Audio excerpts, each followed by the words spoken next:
বাকি, আমার মরণের কতদিন বাকি আমি জানিলাম না গো আল্লাহ, মরণের কতদিন বাকি।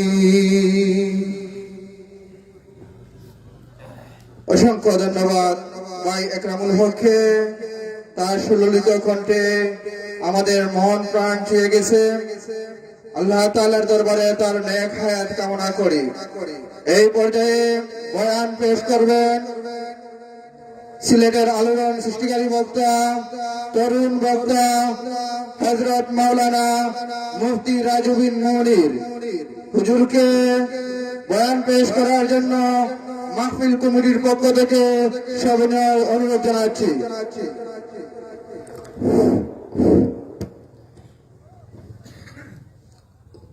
আসসালামু আলাইকুম ওয়া রাহমাতুল্লাহি ওয়া বারাকাতুহু। ওয়ালাইকুম আসসালাম ওয়া রাহমাতুল্লাহি ওয়া বারাকাতুহু। আলহামদুলিল্লাহ আলহামদুলিল্লাহি ওয়া কাফা ওয়া সালামুন আলা ইবাদিহিল্লাযীনা ইসতাফা। তাবারাকাল্লাযী বিয়াদিহিল মুলক ওয়া হুয়া আলা কুল্লি শাইইন কাদির।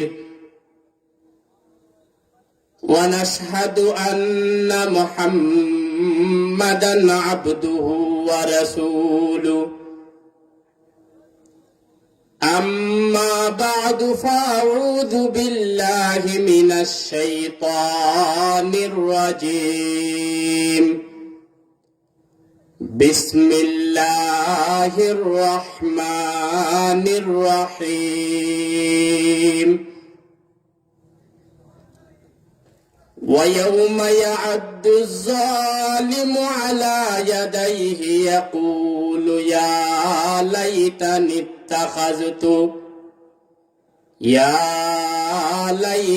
اتخذت مع الرسول سبيلا.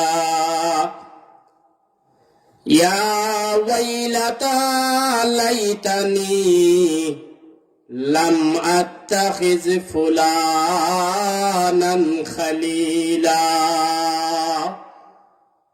وقال سيدنا رسول الله صلى الله عليه وسلم المرء مع من أحب.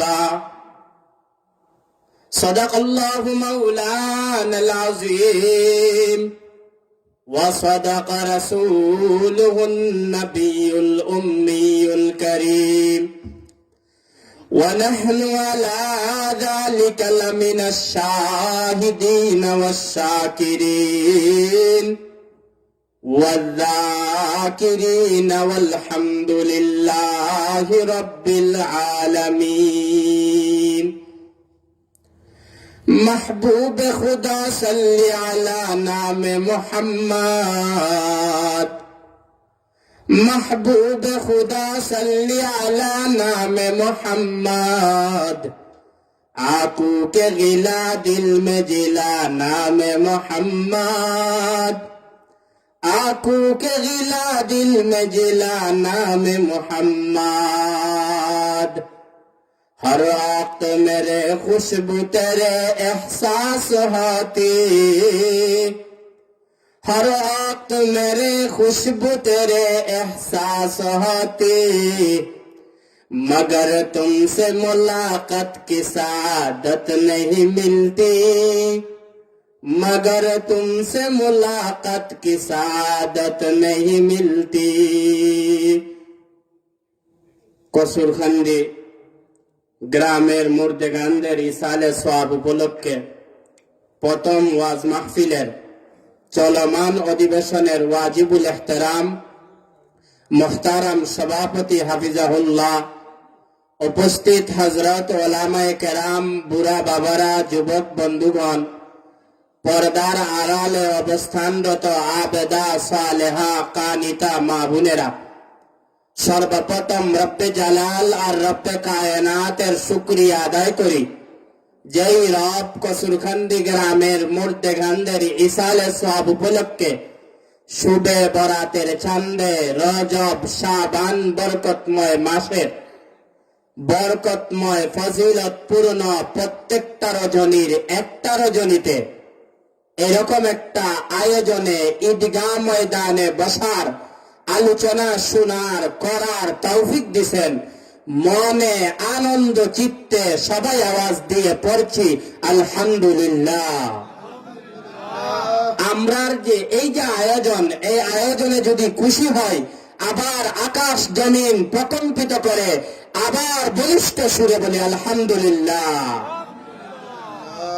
রব্বে কায়নাতের যদি শুকরিয়া আদায় করেন, লা ইন শাকারতুম লা আযীদান্নাকুম, আপনি আর আমি মহান রব্বুল আলামিনের শুকরিয়া আদায় করব, নিয়ামত মহান রব্বুল আলামিন আরো বাড়িয়ে দিবেন। সুবহানাল্লাহ। নিয়ামত বাড়ানোর জিম্মাদারি আল্লাহর, আর আপনার আমার জিম্মাদারি হইল আল্লাহর শুকরিয়া আদায় করা। হযরতে আইয়ুবের প্রশংসা করতে গিয়া মহান রব্বুল আলামিন বলেন, ইন্নাহু কানা আবদান শাকুরা। এই তোমরা আমার আইয়ুবরে চিনো না, তোমরা আমার ঈসারে চিনো না, তোমরা নবী মুস্তাফারে চিনো না। ইন্নাহু কানা আবদান শাকুরা, ওরা হচ্ছে শুকরগুজার বান্দা। সুবহানাল্লাহ। শুকরগুজার বান্দা যদি হন, কৃতজ্ঞশীল বান্দা যদি হন, আল্লাহ রাব্বুল ইজ্জতের জিম্মাদারি হইল যেই বান্দা শুকরিয়া আদায় করবে, যে হালতেই থাকুক, সুস্থতায় থাকুক অসুস্থতায় থাকুক, যে যে হালতেই থাকুক, রব্বে কারীমের শুকরিয়া আদায় করলে নিয়ামত আর রব্বে কারীম বাড়ায়া দেয়। সুবহানাল্লাহ। আপনার আমার জিম্মাদারি হইল রবের শুকরিয়া আদায় করা, আর রবের জিম্মাদারি হইল তার বান্দার নিয়ামতরে বাড়ায়া দেওয়া। মেরে মোহতরম ভাইও, বড় বরকতওয়ালা মাস, বরকতওয়ালা রজনী, সামনেই আগত মাহে রমজানুল মুবারক। আল্লাহু আকবার কবীরা। রব্বুল আলামিন বলেন, শাহরু রমাদানাল্লাযী উনজিলা মহান রব্বুল আলামিন বলেন, শাহরু রমাদানাল্লাযী, রমজান তো এমন এক মাস যেই মাসে আমি কোরআন নাযিল করছি, হুদাল লিন্নাস ওয়া বায়িনাতিন মিনাল হুদা ওয়াল ফুরকান।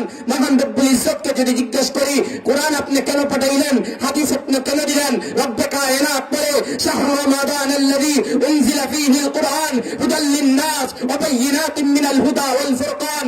আমি কোরআন পাঠাইছি মানবতার মুক্তির দূত জনাব মুহাম্মদুর রাসূলুল্লাহ সাল্লাল্লাহু আলাইহি ওয়াসাল্লামের কাছে, এই জন্য যে আমার কোরআন আমার বান্দাদেরকে জান্নাতের পথের কথা বইলা দেয়।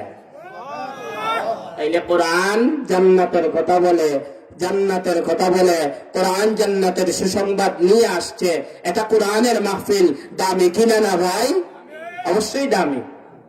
রব বলে, রব্বে কারীমের নবী বলেন যে সাহাবায়ে কেরাম দুনিয়াতে যখন যাইবা জান্নাতের বাগানে একটু বইয়া যাইবা।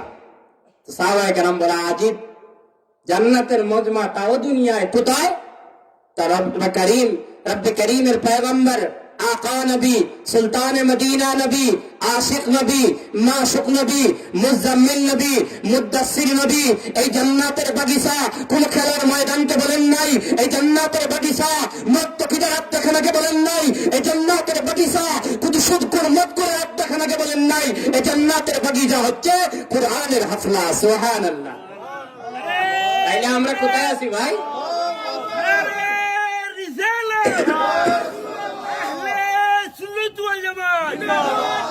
তাইলে আমরা জান্নাতের বাগানে বসে আছি। সুবহানাল্লাহ। বুখারী শরীফের বর্ণনা, কোরআনের পরেই যে কিতাব হাদিস, হাদিসে নববীর সহিহ কিতাব বুখারী শরীফ। আল্লাহু আকবার কবীরা। নবী আলাইহিস সালাম জান্নাতি বাগিচার আলোচনা করতে গিয়া বলে, আমার বান্দারা যদি ওয়াজ মাহফিলের সামিনা নয়, এরকম বৈশা থাকে আমার নজল পাওয়ার জন্য, আমি আসমান থেকে একগুলো কাফেলা পাঠাইয়া দেই, আমি আসমান থেকে আমার কিছু ফেরেশতা পাঠাইয়া দেই, হাফাতহুমুল মালাইকা, আমি একগুলো কাফেলা পাঠাইয়া দেই, ফেরেশতাদের একগুলো কাফেলা পাঠাইয়া দেই। মজমা যতক্ষণ চলবে আমার পক্ষ থেকে রহমত ততক্ষণ চলবে। মজমা যতক্ষণ চলবে মহান রব্বুল ইজ্জতের পক্ষ থেকে রহমত ততক্ষণ চলবে। এটা আপনারা মানেন তো, বুঝেন তো?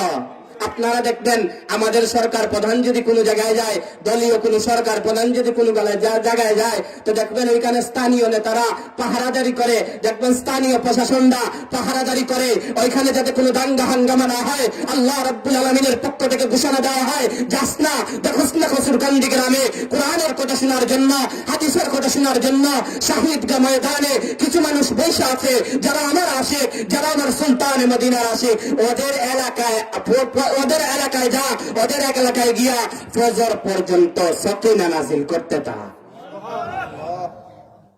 এটা বিশ্বাস হয় তা? কারণ এই মজমা কোরআনের মজমা, দামি মজমা। এখানে একটা কথা বলবো তো একটা সওয়াব হবে, একটা কথা আমলের নিয়তে বলবো শুনবো তো একটা গুনাহ আমল নামা থেকে জয়রা পড়বে। আপনাদের সুবহানাল্লাহ বুঝে যায় আমরা সবাই আমলদার, গুনাহ কারো হয় না। চিৎকার দিয়ে বলে সুবহানাল্লাহ। দামি মাস, আমলের মাস। আজকে তো এই দামি মাসগুলা এগুলা বুঝে না লোক। আপনি এখনো দেখবেন ওই যে বুঝে কখন জানেননি, রজব কখন আইসা বুঝে জানেননি। মসজিদের ইমাম সাহেব যখন রজব মাস যখন ঢুকে আর বলে আল্লাহুম্মা বারিক লানা ফি রজব ওয়া শাবান ওয়া বাল্লিগনা রমাদান, তো নামাজ পড়ে একটা আরেকটা জিজ্ঞাসা, কি রে রজব ঢুকে গেল, কি রে রজব ঢুকে গেল? কয় কেন, তুই কিভাবে বুঝলি? কয় দেখোস না ইমাম সাহেব আল্লাহুম্মা বারিক লানা বললো। ওইটা যুবকের মনে থাকে না, কিন্তু 35 কখন 2025 শেষ হবে, কখন 26 প্রবেশ করবে, ওইটা যুবকের ঠিকই জানা থাকে, ঠিক কিনা? কোরআনের মজমা হইল মুসলমানের বাচ্চাকে পুরোপুরি মুসলমান বানানোর এক মজমা, ঠিক কিনা? এই জন্যই তো কোরআনের মজমায় নিয়ে আন্দোলন হয়, এই জন্য তো কোরআনের মজমা স্থানীয়ভাবে বাধাগ্রস্ত হওয়ার সম্ভাবনা থাকে।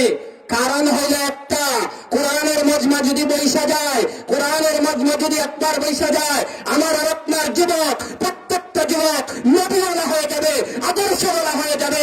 আর দণ্ডবাজ আর চাঁদাবাজদের কবর রচনা হবে। ওরা চায় না তাদের কবর রচনা হোক, কিন্তু আমরা চাই সংসদ পর্যন্ত, একটা আসমান আর জমিন পর্যন্ত কোরআন জিন্দাবাদ হোক। চান না? সব জায়গায় কোরআন কি হোক? জিন্দাবাদ হোক।